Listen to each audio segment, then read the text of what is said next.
Mind muscle connection ఇవన్నీ బాగా పెరుగుతాయి సింగిల్ మసిల్ ట్రైనింగ్లో. సో ఈరోజు టాపిక్ చెస్ట్. సో చెస్ట్ చాలా స్లోగా గ్రో అవుతుంది చాలామందికి. సో ఫస్ట్ మీరు వినండి, చెస్ట్ వర్కౌట్లో ఎక్కువ వేరియేషన్స్ ఏం చేయకూడదు. జస్ట్ సింపుల్గా 3 వేరియేషన్స్ ఆర్ 4 వేరియేషన్స్ మ్యాక్సిమం ఉండాలా. వేరియేషన్స్ తక్కువ ఉండాలి, నంబర్ ఆఫ్ సెట్స్తోని ఆడుకోవాలి. అండ్ ఇంకొకటి ఫెయిల్యూర్ హిట్ చేయకపోతే మాత్రం మసిల్ గ్రోత్ ఉండదు. 4కి 4 సెట్స్ ఫెయిల్యూర్ కొట్టాలి. ఎవ్రీ వేరియేషన్లో ఉన్న ప్రతి సెట్ ఫెయిల్యూర్ కొట్టాలి. టెంపో ఇది మెయిన్. సో ఇప్పుడు ఏమవుతుంది అంటే ఫాస్ట్గా లేపుతారు, ఇట్లా దన్మని పాడేస్తారు. మన మసిల్కి పుష్ మూమెంట్లోనే కాదు, కిందకు వచ్చేటప్పుడు కూడా పడుతుంది వెయిట్ అనేది. సో గ్రావిటీకి ఎగెన్స్ట్గా చేయాలి. ఎప్పుడైనా కాంపౌండ్ మూమెంట్స్ని ఎక్స్ప్లోజివ్గా చేసి నెగిటివ్ మూమెంట్ని కంట్రోల్ చేస్తే బాగుంటుంది. ఇప్పుడు ఎట్లా అంటే బేసికల్గా గ్రావిటీకి ఎగెన్స్ట్గా వర్క్ చేయాలి మనం, ఆ టెన్షన్కి ఎగెన్స్ట్గా. ఎట్లా అంటే ఇప్పుడు గ్రావిటీ కిందకు పుల్ చేస్తుంది కదా, ఫుల్ ఎక్స్ప్లోజివ్గా పుష్ కొట్టాలి. ఎక్స్ప్లోజివ్ అంటే ఫుల్ పవర్తో పుష్ చేయాలి ఫాస్ట్గా. అట్లా అని చెప్పి జాయింట్ లాక్ చేయకూడదు. జాయింట్స్ లాకింగ్ చేస్తున్నావు అంటే అది టెన్షన్ వెళ్ళిపోతుంది. ఆల్మోస్ట్ 80% లేపాలి. ఇది ఫుల్ రేంజ్, ఈడ వరకు లేపాలా, మొత్తం లేపద్దు. ఎక్స్ప్లోజివ్గా పుష్ చేసినప్పుడు ఎక్కువ ఎనర్జీ, ఎక్కువ మెకానికల్ టెన్షన్ జనరేట్ అవుతుంది. అట్లనే మెల్లగా కిందకు వచ్చినప్పుడు కూడా గ్రావిటీ నిన్ను దాన్ని కిందకు పుల్ చేయడానికి ట్రై చేస్తుంది, నువ్వు దాన్ని పుల్ చేయనివ్వు. అర్థమైందా? సో అందుకే ఫాస్ట్గా పుష్ చేయాలి, స్లోగా, ఎంత స్లో అయితే అంత స్లోగా టెంపో పెట్టి పుల్ చేయాలి. రేంజ్ ఆఫ్ మోషన్ స్ట్రెచ్ పొజిషన్లో గ్రోత్ ఎక్కువ ఉంటుంది కంపేర్ టు కాంట్రాక్ట్ పొజిషన్లో. కాంట్రాక్ట్ అంత గ్రోత్ స్టిమ్యులేట్ చేయదు కొన్ని రీసెర్చెస్ ప్రకారం. సో నేనేమంటున్నా, కాంట్రాక్ట్ చేయొచ్చు, ఇట్లా కూడా కాంట్రాక్ట్ చేయొచ్చు. జాయింట్ లాకింగ్ చేయకండి. స్ట్రెచ్ కింద వరకు డెప్త్ పోండి, టచ్ యువర్ ఆ రాడ్ డంబుల్ ఏదైతే ఉంటుందో చెస్ట్కి ఇట్లా టచ్ అయ్యి పుష్ అవ్వాలి. ఈ లోవర్ 80% ఇట్లా కింద పోయి ఇంత చేస్తే సరిపోతుంది. దాన్ని ఏమి ఇట్లా దన్మని జాయింట్ లాక్ చేయకండి, అది మంచిది కాదు. సో ఏమంటున్నా, స్ట్రైట్ సెట్స్, ఫెయిల్యూరు, టెంపో, గ్రావిటీకి ఎగెన్స్ట్గా చేయడం, అదే ఎక్స్ప్లోజివ్ పుష్.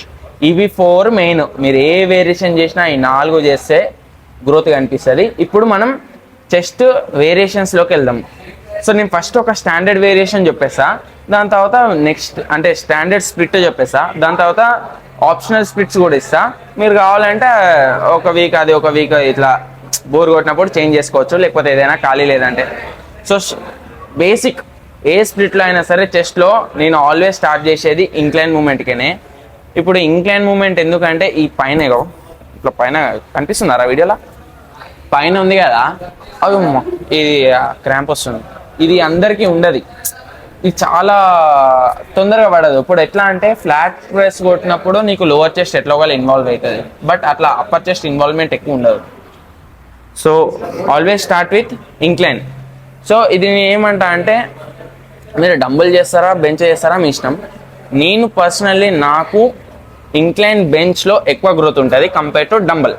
ఇప్పుడు డంబల్లో నీకు ఇది పడుతున్నట్టు అనిపిస్తుంది కరెక్టే, బట్ నాకు కూడా అట్లనే అనిపించేది. కానీ నేను ఎప్పుడైతే బెంచ్కి వచ్చిందో అది గ్రోత్ బాగుంటుంది. సో ఇప్పుడు బెంచ్ ప్రెస్లో గుర్తుపెట్టుకోండి, డంబుల్ ప్రెస్లో ఇట్లా లోపలికి చేతులు అన్నట్టు అనకండి, ఇది బయటకే ఉండనియండి. మన హ్యాండ్ ప్లేసింగ్ ఏదైతే ఉందో ఇది ఎంత ఇట్లా ఉంటుందో అంత అప్పర్ చెస్ట్ ఇన్వాల్వ్మెంట్ ఉంటుంది. So first incline bench 4 sets, straight sets 4 సెట్లు ఫెయిల్యూర్ కొట్టాలి. అది కూడా 6 to 10 reps మధ్యలో. ఫెయిల్యూర్ అంటే మిడిల్ ఆఫ్ ది రెప్లో అది కనుక అయిపోవాలా, నువ్వు 2-3 seconds పుష్ చేయడానికి ట్రై చేసినా కూడా అయిపోవాలా, మీ ఓడి వచ్చి లేపాలి. ఫస్ట్ వేరియేషన్ వచ్చేసి incline bench, or else bench busy ఉంటే డంబుల్ కూడా బిజీ ఉందంటే బెంచ్ ఇంకొక ఎక్స్ట్రా బెంచ్ ఉంటే దాన్ని తీసుకుపోయి స్మిత్ మిషన్ మీద ఇంక్లైన్ బెంచ్ ప్రెస్ కొట్టుకోండి అంతే. Or else incline chest press కొట్టుకోవచ్చు. Any incline movement upper chest. First variation అయిపోయింది ఇంక్లైన్ మూమెంట్. నేను స్పెసిఫిక్గా డంబుల్ లేదని చెప్పా, ఇది మీ పర్సనల్ చాయిస్. సెకండ్ వచ్చేసి ఫ్లాట్ మూమెంట్. ఫ్లాట్లో మీరు డంబుల్ ప్రెస్ పోతారా, ఫ్లాట్ మెషిన్ ప్రెస్ పోతారా, ఆర్ ఎల్స్ సీటెడ్ ప్రెస్ ఉంటుంది, ఆర్ ఎల్స్ ఇంకా నీకు అర్థం అయిపోవాలా ఫ్లాట్ అంటే జిమ్ పోతున్నావు, ఏదైనా ఫ్లాట్ మూమెంట్ ఫ్లాట్ కొట్టేది చేసుకోండి. Second variation. థర్డ్ వేరియేషన్ ఒక fly or else bar dip. ఇప్పుడు హై టు లో ఫ్లై కొట్టచ్చు, ఆర్ఎస్ బార్ డిప్స్ చేయొచ్చు. 3 వేరియేషన్లు. వీటి సెట్స్ ఎట్లా పర్ఫామ్ చేసుకుంటారంటే first variation 4 sets, second third 3 sets 3 sets, or else 3 sets 2 sets. First వేరియేషన్లోనే 4 ఎందుకు చెప్తున్నాను అంటే మన అప్పర్ చెస్ట్ ఫ్లాట్ మూమెంట్లో ఫ్లై మూమెంట్లో ఎక్కువ ఇన్వాల్వ్ అవ్వదు కాబట్టి ఫస్ట్ దాన్ని ఎక్కువ టార్గెట్ చేస్తాం. 4 సెట్స్ కొడతామా, ఫ్లాట్ బెంచ్ కొడుతున్నాం అనుకో దానిలో నీ లోవర్ చెస్ట్ వస్తుంది ఎట్లా కూడా. మళ్ళీ బార్ డిప్స్ కొడుతున్నాం అనుకో దానిలో లోవర్ చెస్ట్ వస్తుంది, నీ ఈ ఓవరాల్ పెక్ అయితే పడుతుంది. కాబట్టి మీరు లోవర్ చెస్ట్ని పెద్ద ప్రయారిటైజ్ చేయకండి, అది ఏం పెద్ద మసిల్ గ్రూప్ కాదు, దీనిలో పార్టే. నువ్వు ఏం చేసినా అది పడుతుంది. జస్ట్ బయాస్ చేయొచ్చు 5-10%, అది కూడా మన న్యాచురల్ లిఫ్టర్స్కి అంత పెద్ద ఫరక్ చూపియది. కాబట్టి నేనేం చెప్తా అంటే ఫస్ట్ ఒక ఇంక్లైన్ మూమెంట్ పోండి, మీకు నచ్చింది. I prefer bench. ఫ్లాట్లో వచ్చేసి కూడా బెంచే చేస్తాను నేను ప్రిఫర్. థర్డ్ వచ్చేసి ఫ్లై మూమెంట్, నేను ఫ్లై చేయను, బార్ డిప్స్ చేస్తాను. ఫ్లైలో అందరూ ప్రాపర్గా ఫెయిల్యూర్ హిట్ చేయరు. బార్ డిప్స్ అనుకో అది చెయ్యరాదు చక్కగా. మీకు బాడీ వెయిట్ బార్ డిప్స్ రాకపోతే అసిస్టెడ్ బార్ డిప్స్ చేయండి. సో ఇట్లా అయిపోయింది. ఇది ఒక ప్యాటర్న్. మీకు ఇంకొక ప్యాటర్న్ కూడా చెప్తా వినండి.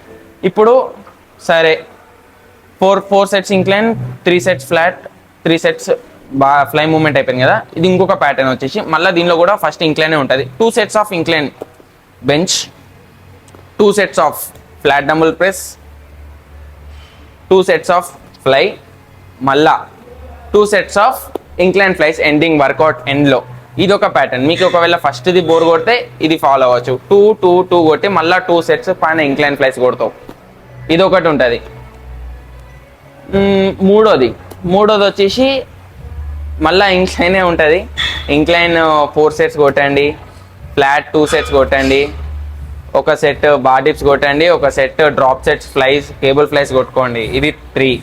సో నేను 3 చెప్పిన, మీరు ఏది చేసినా సేమ్ నెంబర్ ఆఫ్ సెట్స్ ఉన్నాయి. సో బేసికల్గా మీరు ఏం వేరియేషన్ చేస్తారు అనేది ఇంపార్టెంట్ కాదు, ఎన్ని సెట్స్ కొడుతున్నారు, వర్కౌట్ ప్యాటర్న్ ఎట్లుంది, ఏమేమి మసిల్స్ని ట్రైన్ చేసుకుంటూ వస్తారు, ప్రపోర్షన్గా ట్రైన్ చేసుకుంటారా, పర్ వీక్ వాల్యూమ్ ఎంత ఉంది అనేది. నేను per week volume 8 to 10 sets పెట్టినా. ఎందుకు ఎక్కువ సెట్స్ 10 to 20 సెట్స్ ఉండాలి పర్ వీక్ అంటే ఒక్క వర్కౌట్ సెక్షన్లో ప్రతి సెట్ ఫెయిల్యూర్ హిట్ చేసుకుంటా మీరు 10 సెట్స్ కన్నా ఎక్కువ చేయలేరు. చేసినా కూడా అది జంక్ వాల్యూమ్ కింద వస్తుంది. Per week volume optimal range ఏదైతే 20 సెట్స్ 15 to 20 సెట్స్ ఉందో అది హిట్ చేస్తలేమో, బట్ స్టిల్ మనం 10 సెట్స్ అయితే హిట్ చేస్తున్నాం. దీనిలో కూడా మంచి గ్రోత్ ఉంటుంది. సో ఫెయిల్యూర్ హిట్ చేస్తే ఇంత అవుతుంది. లేదు నేను ఫెయిల్యూర్ హిట్ చేయ, లాస్ట్ సెట్ ఒక్కటే ఫెయిల్యూర్ హిట్ చేస్తా అంటే అప్పుడు మీరు ఎక్కువ చేయొచ్చు. ఎట్లా అంటే incline flies bench 4 sets, 3 sets నార్మల్గా close to failure, or else first 2 ఏదో కొట్టి, థర్డ్ది close to failure, 4th set failure కొట్టి, మళ్ళా ఫ్లాట్ కొట్టి ఫ్లైస్ కొట్టి, మళ్ళీ incline flies, flat flies, pushups ఇవన్నీ వేసుకోవచ్చు. ఇట్లా మీరు ఓవరాల్ 20 సెట్స్ ఉన్నా కూడా 10 సెట్సే ఫెయిల్యూర్ హిట్ చేస్తారు. ఇట్లా మీరు వాల్యూమ్ ప్లస్ ఇది కూడా హిట్ చేయొచ్చు, బట్ ఇది నేనైతే రికమెండ్ చేయ. ఎందుకంటే మనం అంత అడ్వాన్స్ కాదు వాటిని ప్రాపర్గా చేయనీకి. ఇది చాలా advance. Volume and failure junk volume కాకుండా చేస్తే ఒకటే దానిలో అనేది అది అడ్వాన్స్ కాదు, అండ్ అది నాట్ రికమెండెడ్ కూడా.